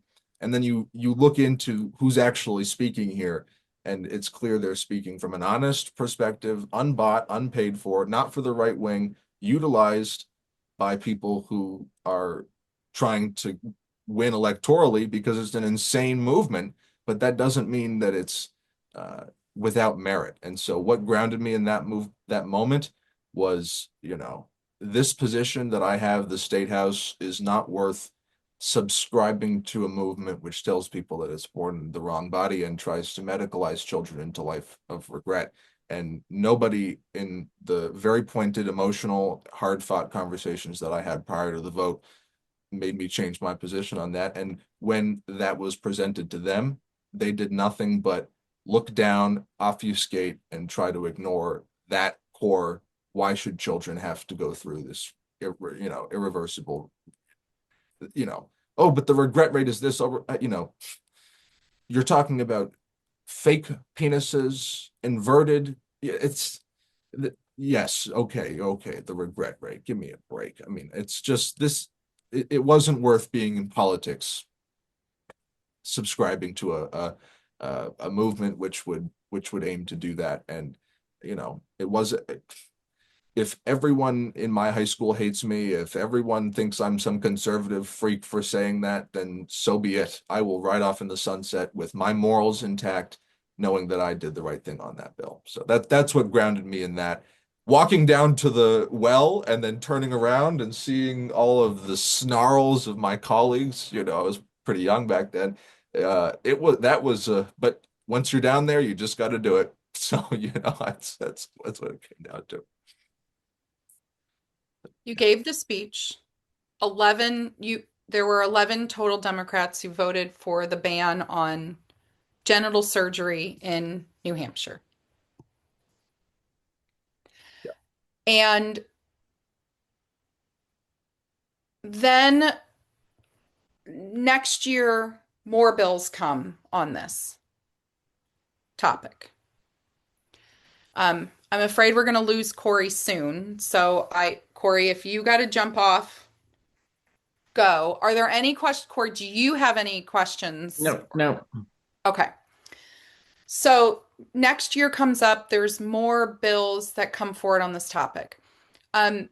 Did you keep up that dialogue with your peers in the party afterwards? Did anybody meet, like, did you sway anybody? And also, one other element that you talked about was the NGOs, the nonprofits.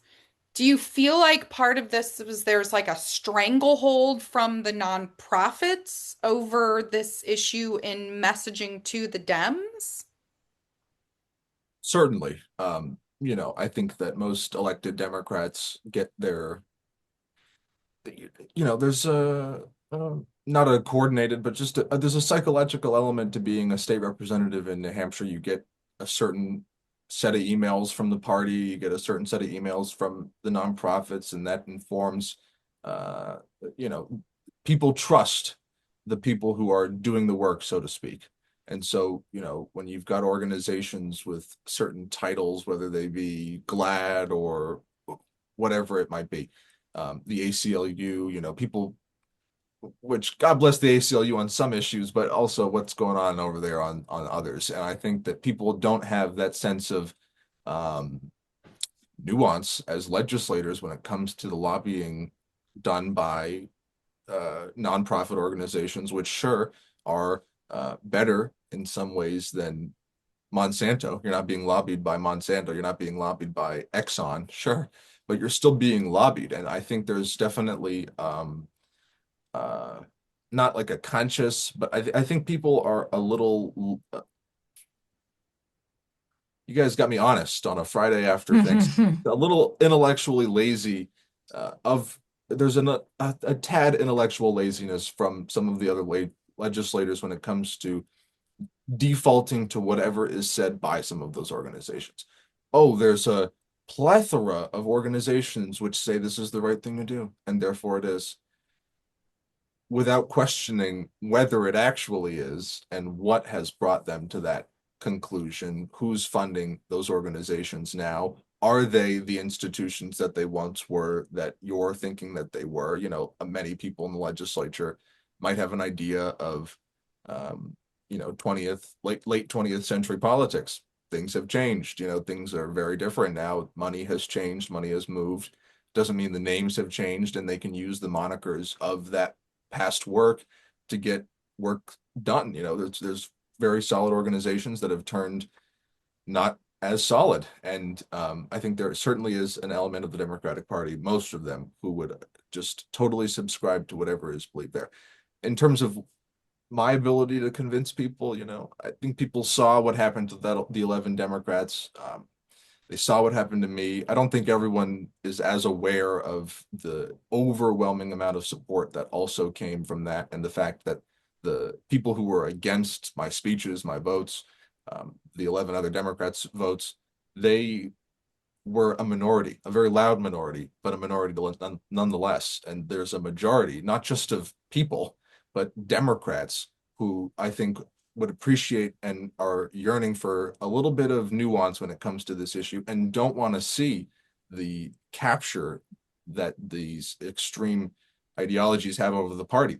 That's what I hear in a 60-30 Democratic constituency, where my town executive board, God bless every one of you, if you're watching this clip, and maybe they are, but they certainly are a little bit out of touch with where the average citizen of the constituency is. And in 2024, when we had a debate about this very issue, I won first place in that primary because I think of just that. People are looking for nuance. They're looking for somebody to stand up against the extreme ideologies of the party. They don't want moderation when it comes to the economic values, but they'd like a little moderation when it comes to some of the extreme social values that we have here in the party. Social values that go beyond progressivism. It's again telling people that they're wrong, born in the wrong body. That's not a progressive ideology when you actually take it at face value. And so when people, I think, hear it, and we'll see what happens in the next election, things were a little bit more pointed in this last term. But I think if I win again, that this will prove to other representatives across the board who believe in the votes that I've taken, but haven't taken them with me because they're scared that the people who believe in this message don't have as much power as the nonprofits and the party apparati that have the money and the organizational ability to take back the state house. They think, I might agree with Jonah, but does he have the ability to really lead us to victory, or should I just follow the people who've done it in the past? And so, I don't blame them for that. I'm a 22-year-old. I don't know if I'd follow myself to victory either, and I'm not asking them to. But I think that, if I win again, then people will see Jonah is maybe not as crazy on this issue, and maybe I should look a little deeper into it. And hopefully from there, they'll see people like yourself, Jamie, and Lauren, and Corey, and Kara, and all these different people who are speaking about this issue in a very tangible way that I think when people engage with what you are saying, I think it will connect with them. And I can see that in many, many people, over 100 of my colleagues in the State House, if they were to actually engage with this issue. I see them as intelligent, capable enough to be able to actually say, oh, maybe we've been lied to, and start to think differently. So we'll see what happens. Okay. These are the next points I want to hit. Well, I'm going to say goodbye. I'm so sorry. I gotta schedule. Jonah, it was a pleasure to talk to you again. I love your beret too. Happy Thanksgiving to everyone, and Thanksgiving. see you Corey around. is the oldest person on this podcast, just so everyone knows. Well, that's about to be no longer true. Okay. That is no longer true. Now I am the oldest on this podcast. Okay. This is what I want to hit in the next 20 minutes or so. I want to talk about women's spaces, because I know that came up in the town hall that we attended with you. I want to talk about the votes that occurred in the last session. So for puberty blockers and cross-sex hormones, that did come up. Sports, women's spaces. And then I want to talk about race, if we can go there. So maybe we'll do that one first, because maybe that's the one that I think that I want to at least address. So in the national, if I think nationally, who are the other Democrats that have said anything around gender ideology? And when I go and speak in different states, I find that it is African Americans and Hispanics who are at least open more to the conversation that this might not be the right pathway for children, that this concept that you're born in the wrong body, like you kind of touched on. I'm thinking of like Sean Theory out of Texas. Do you believe that there's any element of being a minority in terms of race in New Hampshire?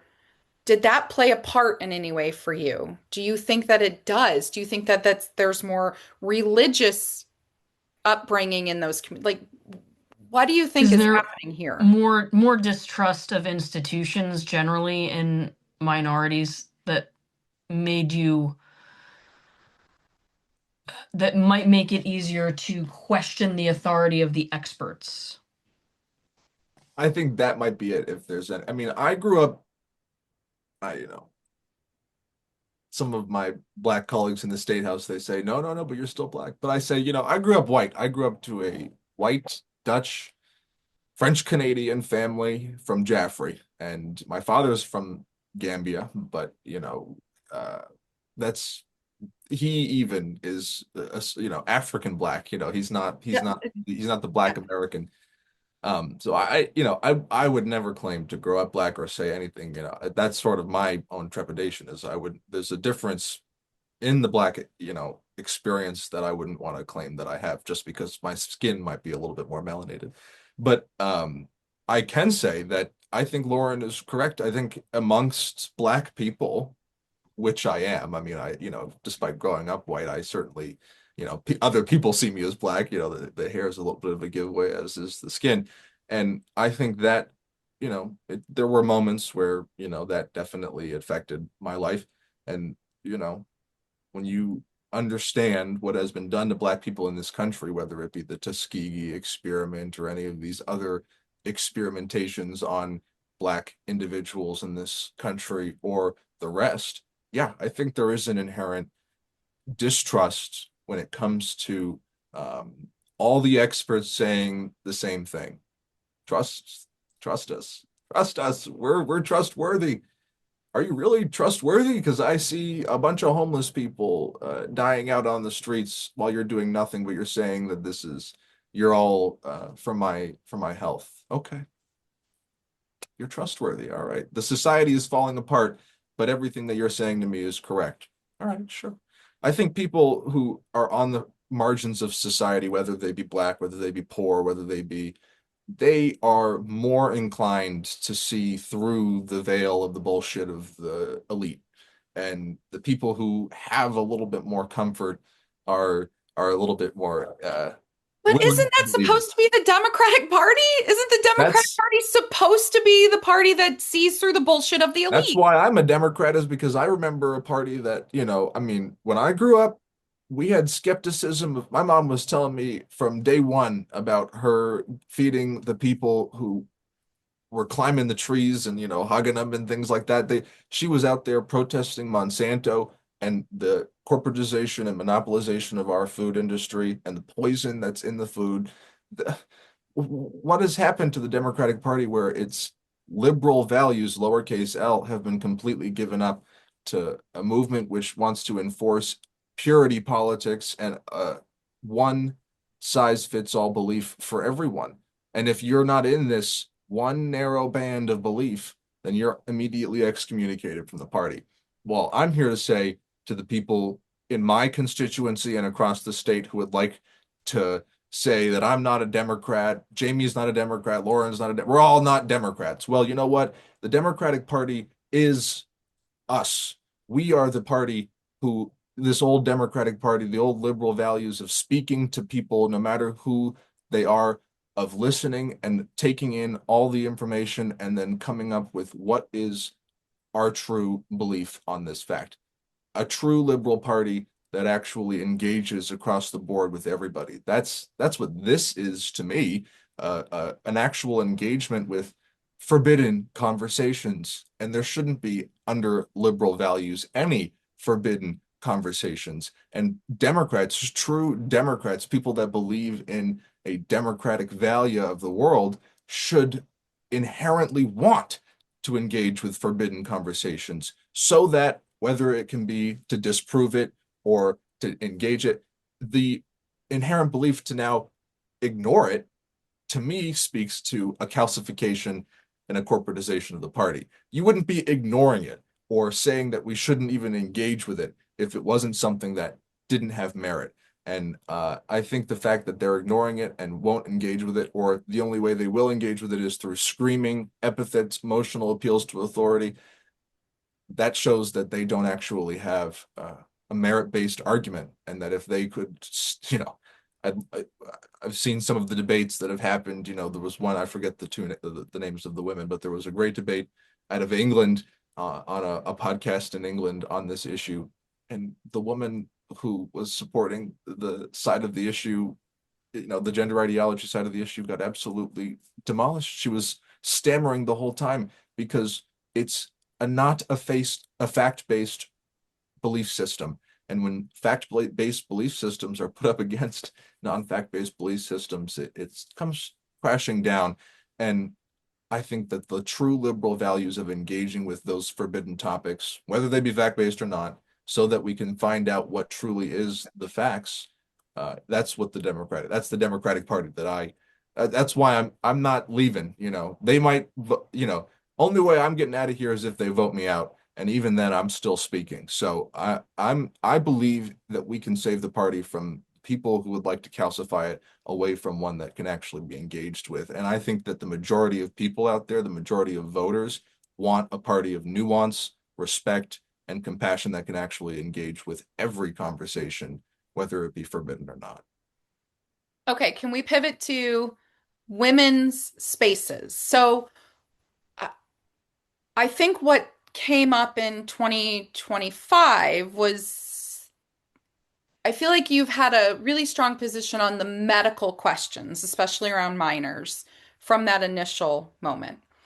Did something change about your position, or can you maybe articulate your position on women's spaces and the right or the position on, uh, a local YMCA women's changing room, or, what the grandmas do after water aerobics in the bathrooms? Like, you keep using that word nuance. Is there nuance in that position, or where do you land there? Well, you know what? I thought there was originally in my first term, there was a bill identical almost to the one that was passed, HB 148, through the House and the Senate this last term, and then ultimately vetoed by the governor, which is what happened in the first term as well. I voted against it in the first term because I thought I could find that nuance on this issue.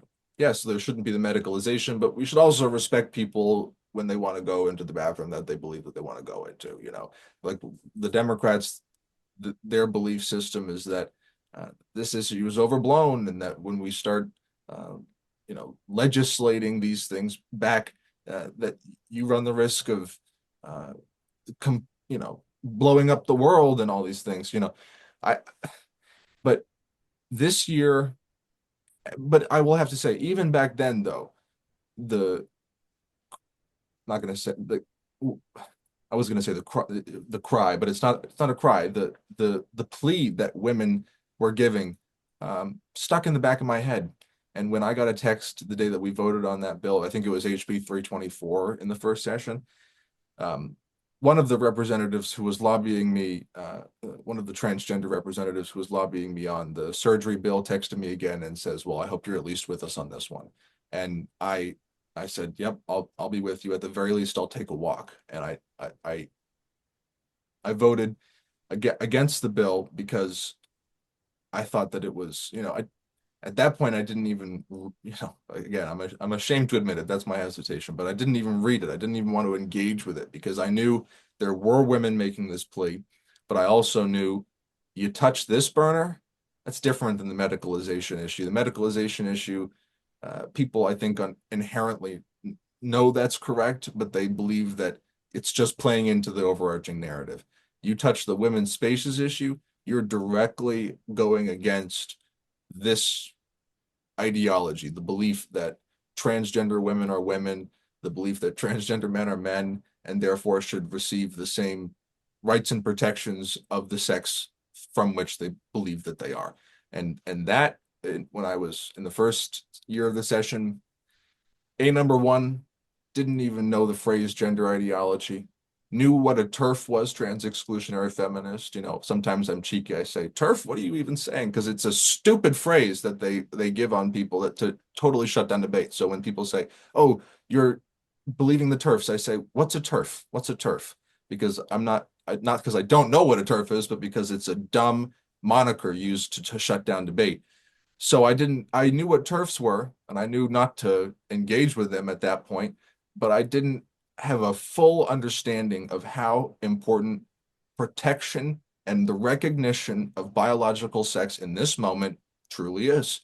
And after the election, and the election where we were discussed surgery, and where people had assumed that I had voted on the bathroom issue, even though I hadn't. They just assumed, based on the fact that I voted against the ban on, or for the ban on surgery, that therefore I was a complete bigot, and that I had voted for all these different issues. And I would say to them, no, no, no, but didn't matter to them.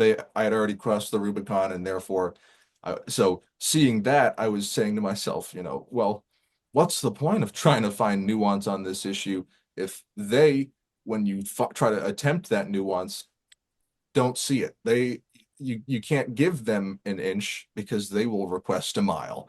And going back into the second session, when I was dealing with the same bill as it came before us in that first session, I said to myself, after having researched this issue a little deeper and gotten into you know, the origins of Yes. gender ideology and these things, Judith Butler and all these Foucault, where it begins in the 20th century and the rest.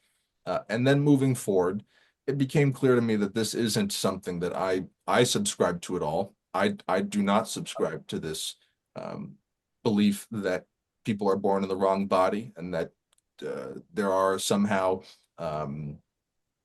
you wanting to be a man who's feminine makes you a woman. That, I know that people are going to clip that and say, Jonah, look, you're a bigot, but that's just the fact. You cannot become something that you are not. And there is as I liked what Karadansky says about this, there's an immutable reality to the world. And you can't just make that mutable. It just doesn't just flip out of nowhere on a dime. And I had the same thought that I had during the first bill this session. If I lose in 2026 because I stood up for the biological reality of the world, if people want to make me out to be some kind of right-wing conspiracy theorist, right-wing conservative person, fine, because I will again ride off into the sunset knowing that I stood up for reality, a fact-based reality from which we can engage. And I voted for the bill because partly we cannot even begin to have a discussion as a society if we can't agree on a semblance of facts. And when there are people pushing a reality that is not true, that starts to atrophy the conversation. And, I saw it in the reaction. You don't believe in human rights. Well, what does that mean? You don't believe in human rights. There was a woman outside the State House who that's the only thing she could say to me. And I was calmly trying to respond to her, trying to start a conversation, but you don't believe in human rights. So I've given a speech on an issue. I've voted on an issue that you disagree with, but rather than trying to convince me that I'm wrong and why I'm wrong and bring me to a spectrum of understanding that shows me that your position on this issue is merit-based and the right one, your response, your reaction is to try and bully me back into the fold. You don't believe in human rights. I'm sorry, lady. I know I believe in human rights. You don't believe in human rights. Human rights is not medicalization of people. Human rights is not the complete ignoring of women who are making a plea to say that we want our spaces, whether they be the locker rooms, the sports, the whatever they might be. We want our private spaces because they are important to us. And they say, oh, well, you're saying transgender men or transgender women are causing all these assaults and everything like that. A, number one, I've never said that. But B, number two, their response is, it's actually men who are causing all these assaults. Well, I think you've just sort of given the reason unintentionally as to why women's spaces are important. Doesn't matter what you as a man call yourself. You are a man.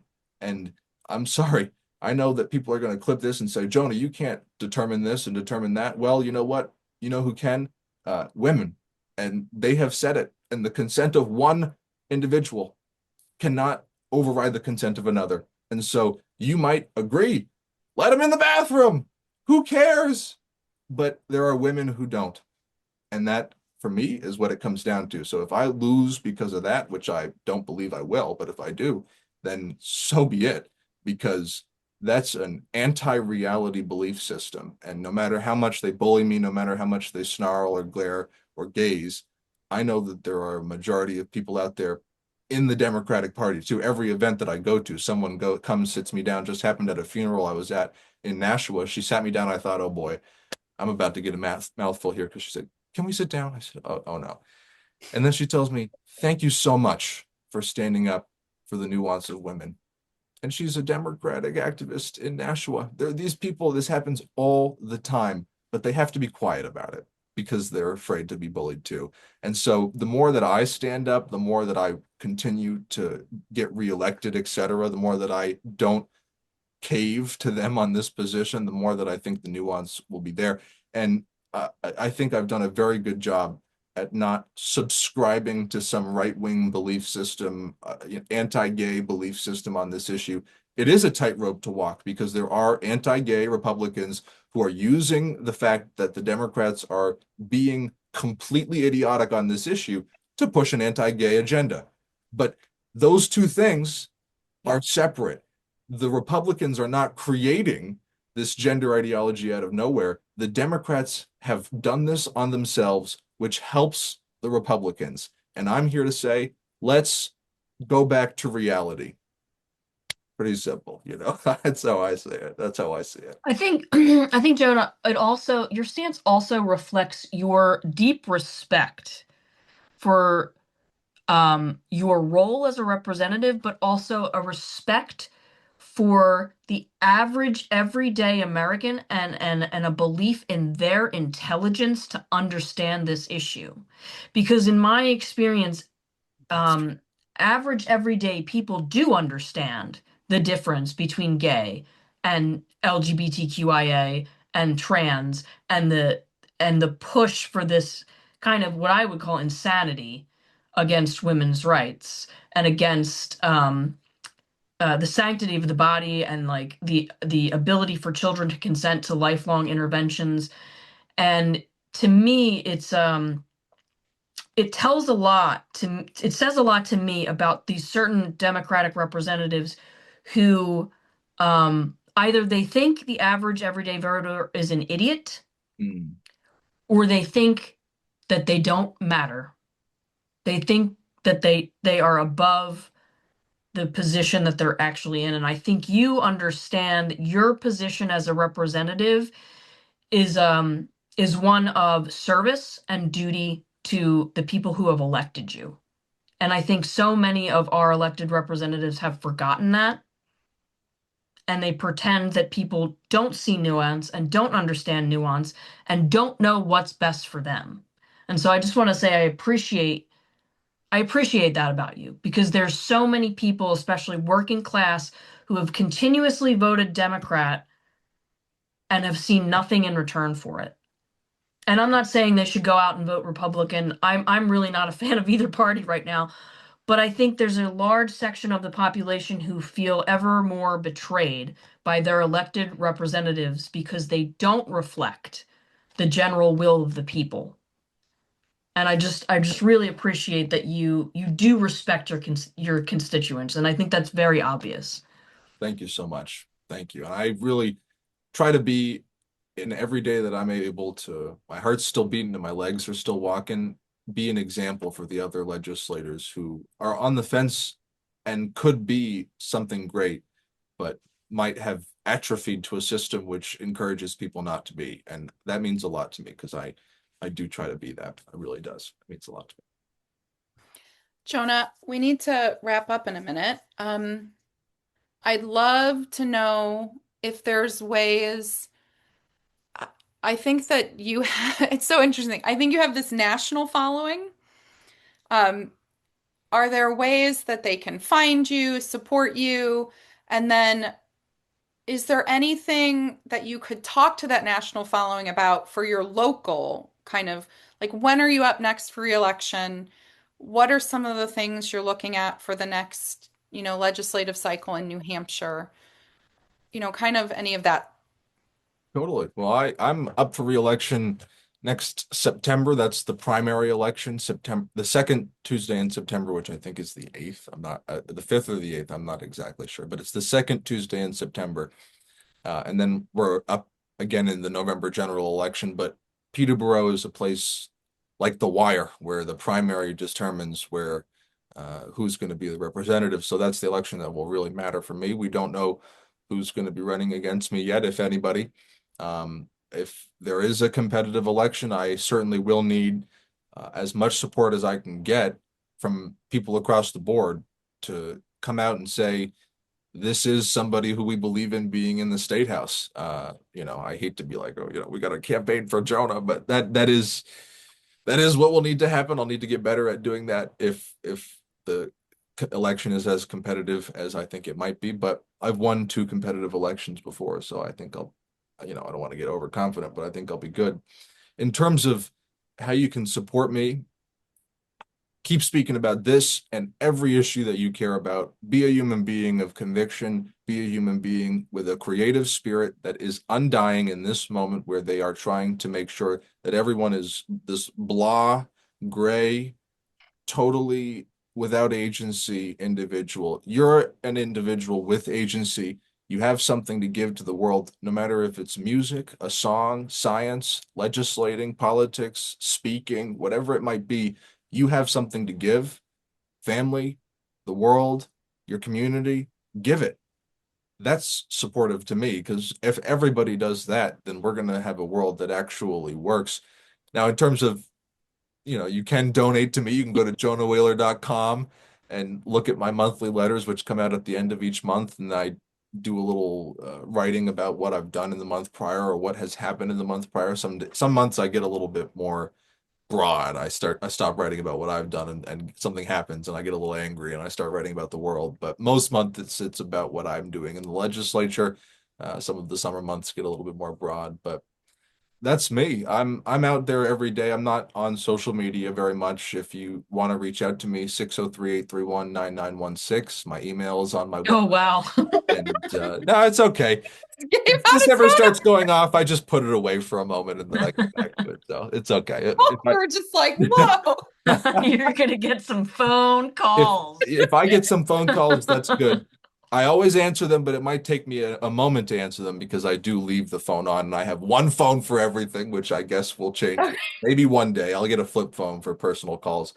But you can reach out to me there. You can email me at jonahwheeler.com or jonahwheeler28@gmail.com. And I'm available. I'm here. It might, again, take me a moment to get back. I'm doing a lot, but I'm here and I reach out to everyone. I get back to everybody. And I'm looking to build a politics where we actually can all participate, whether it be on the conservative, liberal, socialist, libertarian side. And I'm a naive 22-year-old who's stupid enough to not know better. So I'm moving forward and I'm going to keep doing it. And I do have to say, because I know that there are going to be people who are, looking for every little bit and piece in this little interview to let me just put a little bit of a foundation down. When you guys came to the town hall, you did it because you wanted to come. I did not organize the chaos of that town hall. You did not organize any of that. We wanted I showed up to a chaotic town hall that was allowed to be chaotic because of misorganization on the part of the people who had been at the host of that meeting. Now, they would say to us that we were the cause of that. And I just have to say, they say, you and your friends, you guys are my friends, but we weren't in cohorts, we're not in coordination. And I do, just to say, am so honored to be working with you two. I don't care if people think we're conspiracizing. I don't care what they think. You two and the people who you're working with are honest individuals who genuinely believe in what you're doing. And that, with people who have eyes to be able to see, is clear. And anybody that engages in with your work should, I think, find at least some merit in what you're doing, even if they might not agree with every bit of it. And it's, I just have to say, an honor to be able to work with the two of you. And no matter what people say about what happened back in March or, me or you, I mean, I think when people actually engage with us and ignore the rumors and start engaging with us who are pretty public individuals, actually, you can, pretty open book, I think people are actually going to see the truth. So yeah, jonahwheeler.com, 603-831-9916, jonahwheeler28@gmail.com. Reach out anytime. It's a pleasure. Thank you, Jonah. Thank you, Jonah. Thank you, Lauren. Thank you. Thank you so much for joining us this week. Before we go, thank yous to our team, including Corey, Lauren, Leanne, and the entirety of the LGB Courage Coalition, the crew who helps keep this show running. Again, we're going to remind you to mark your calendars. January the 13th, we'll be at the Supreme Court for the girls' sports cases. Bundle up, bring some courage, maybe some hot coffee, and join us. We also want to let you know that we have now launched the LGB Courage Coalition merch store. You can find that at lgbcourage.org. Go take a look. And for those who've been asking, yes, informed dissent merch will be coming soon. We know you need a new coffee mug. Don't forget, please subscribe. It's free wherever you get your podcasts. Like, rate, review, drop us a note. We really do read them every single week, and they help us make sure that this show can reach more people. So stay informed, ready to dissent, and stay warm out there because snow is rolling in for some of us across the Midwest. Thanks.